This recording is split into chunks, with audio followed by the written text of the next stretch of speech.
A special thank you to each of our subscribers who make this channel possible. Here's today's story.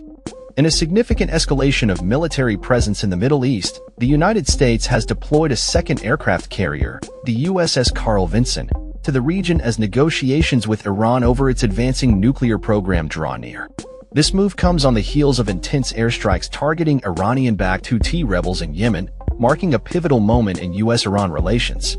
Satellite imagery obtained from the European Union's Copernicus program confirms the Vinson's operational status in the Arabian Sea, strategically positioned northeast of Socotra, an island off Yemen.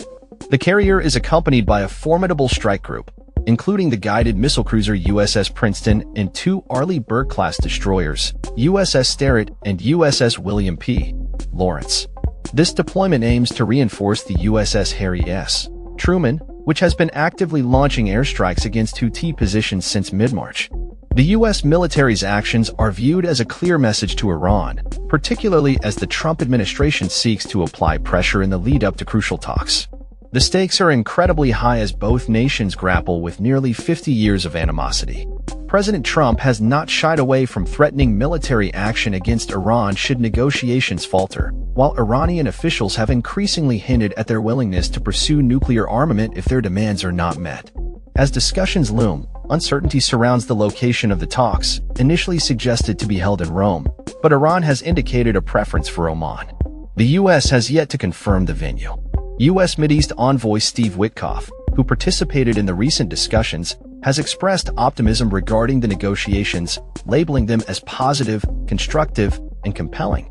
He emphasized the necessity for stringent verification measures concerning Iran's uranium enrichment and potential weaponization capabilities, which include missile technology.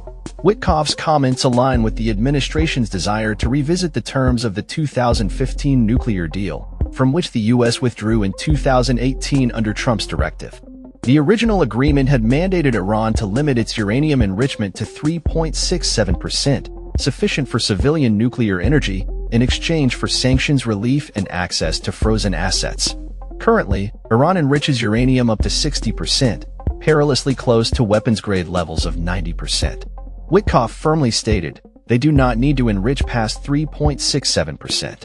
In some circumstances, they're at 60%, in other circumstances, 20%. That cannot be. The Iranian newspaper Javan, linked to the Revolutionary Guard, hinted at a potential willingness to negotiate a reduction in enrichment levels, indicating a possible shift in Tehran's stance. However, the road to a diplomatic resolution remains fraught with challenges, particularly regarding Iran's ballistic missile program, which the U.S. insists must be addressed in any new agreement. As military assets are mobilized and diplomatic talks are set to unfold, the world watches closely, aware that the consequences of these negotiations could reshape the geopolitical landscape of the Middle East. That's all for this story. We upload videos every day covering many different subjects, so hit that subscribe button to stay informed. Thanks for watching.